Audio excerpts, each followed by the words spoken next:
How did God design the husband-wife relationship? Is it a patriarchy? A matriarchy? Is it 50-50 equally shared responsibilities? And why is it that most men take the garbage out anyway? Well, we'll talk about that on this episode of Wisdom 828, where we're dedicated to stamping out spiritual malnutrition, one episode at a time. Hi, I'm Bob Buchanan. Who are you who are so wise? Got a great question from a viewer, and it says very simply, complementarianism versus egalitarianism in marriage, which is biblical? Now, definitions are important. Egalitarianism is the view that there should be no gender-based role distinctions or limitations placed on women in the home, church, or society. Complementarianism is the view that men and women are created with meaningful distinctions, and when embraced, bring the best possible spiritual well-being for believers. Now, the theological place where each of these groups starts really defines them. Complementarians begin their argument with the creation order in Genesis 1 and 2. They view the order of creation before the fall as the standard understanding for the relationship between men and women, specifically husbands and wives. On the other hand, egalitarians begin their argument with the redemptive order, as in Galatians 3:28, which says, "In Christ there is neither Jew nor Greek, there is neither slave nor free, there is no male nor female, for you are all one in Christ." Now here, the egalitarian sees redemption, not creation, as the basis for understanding male-female relationships. Now, before we unpack these two concepts, you should know that I am personally persuaded of the complementarian view. Furthermore, I don't believe the patriarchal view has a place in the relationship of the complementarian view. So, let's start where the egalitarians and complementarians agree with respect to God's creation of humanity. The beauty of God's creation of male and female, made in His image, bestows equal dignity, equal honor, equal importance, and equal purpose on men and women. The image of God in humankind gives men and women equal dignity and standing before God. The image of God in men and women reflects God's spiritual nature, His character, His ethical and moral standards, and His ability to carry on a relationship with His creatures. Therefore, because God stamped His image on the man and the woman, they have equal honor, not shared with the rest of creation. The mandate to cultivate and keep the garden was applied equally to the man and the woman. They shared equal responsibility and the privilege in the work. But the most important thing to recognize is that their work in tending the garden was an act of worship to God. The same words, in fact, are used of the priestly work in the tabernacle of Moses. The garden was the temple of God's dwelling place with humanity before the fall. After the fall, God's dwelling place became the tabernacle of Moses, then the temple of Solomon, and then Christ Himself, so that by the culmination of history in the new heavens and the new earth, the tabernacle or the garden of God will be with men. Finally, Christians believe men and women, even though they have different roles, they have equal importance to God in those roles.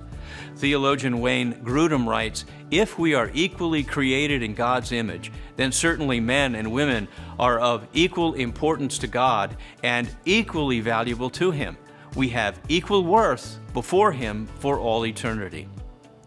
So, what's happened to alter all these relationships?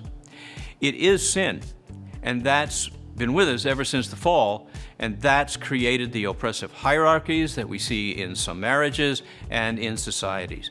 But even through all of the ages of the fall, God elevates women out of those fallen systems. Texts like the declaration of God on the day of Pentecost help us to understand God's thinking. "And in the last days it shall be," God declares, "that I will pour out my Spirit on all flesh. On your sons and your daughters they shall prophesy, and your young men shall see visions, and your old men shall dream dreams. Even on my male servants and female servants in those days I will pour out my Spirit, and they shall prophesy." In the creation of the man and the woman, we see the complementary nature of God's design. Even the idyllic setting of the garden was insufficient for Adam. God declared it's not good for the man to be alone. And it is likely that Adam didn't even know he was alone until he felt the pangs of it. Adam had a relationship with God, but God created him to enjoy the society of other human beings. As one author said, man will not live until he loves, giving himself away to another on his own level. Isolation is not the divine norm for human beings. Community is. So, God's plan to awaken Adam to his need was to bring all of those animals to him for naming, and when his work was finally completed, it says no suitable helper was found for him. And the word for helper there means a counterpart to Adam.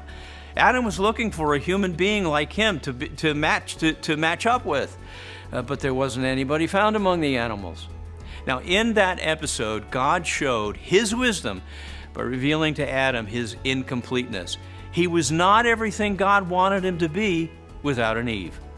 Adam could not do everything good that God had planned for him unless he had a helper that matched him. And so when God created the woman, he bestowed honor on her by elevating her womanhood as Adam's helper to answer his insufficiency. To be a helper is not a demeaning term at all. God calls himself our helper. The word describes one who provides what's lacking or who can do for one person what that person can't do alone. Men and women complementing each other reveals the wisdom of God for the marriage relationship. Solomon said it best, 2 people are better off than one, for they can help each other succeed. If one person falls, the other can reach out and help. But someone who falls alone is in real trouble. Likewise, 2 people lying close together can keep each other warm, but how can one be warm alone? A person standing alone can be attacked and defeated, but 2 can stand back to back and conquer. 3 are even better, for a triple braided cord is not easily broken. That's in Ecclesiastes chapter 4. The divine plan for marriage is one woman, one man, becoming one flesh, living together in equal dignity, honor, and purpose before God. Each spouse has his or her own roles to play and to bring strength to the other's insufficiency. Just take the major purpose of marriage ordained by God, to be fruitful and multiply. Certainly, this meant at least having children, among other applications. But neither could fulfill that mandate alone. Even today, to conceive a child, it still takes the contribution of the male sperm and the female egg. The fulfillment of this purpose is rooted in biology, and that's simply the reality that our sexually confused world cannot escape. But having children isn't all that the relationship is about. The couple works together under God's leadership to shape their family and to shape the world around them for God's glory. It's about combining strengths that give the husband and the wife the context of their calling. Husbands provide, protect, and love their wives the way Christ loved the church, that is sacrificially and not in a domineering way. Wives receive their husband's leadership as to the Lord and respect him lovingly, to support and even enhance his role. That's the picture of complementarianism that looks at the relationship between the husband and the wife as of Christ and his church. The combination of strengths is for mutual dependence, and it can be very practical for family life. Just a personal insight. When it comes to being a handyman and doing that kind of DIY stuff around the house, I am a disaster. Now, my wife used to joke that my tool belt used to be a phone, a handyman list to call, and a checkbook. Now, she wasn't far from wrong. But guess what? God gave me a wife who, over time, learned to use her latent mechanical skills to know how to fix just about anything requiring screwdrivers, pliers, and hammers, and a saw. And all she asked me to do is to take out the garbage, sometimes to kill a few snakes, and to get rid of the mice if we find them in the traps. No problem. Just a word about God's wisdom in the creation order.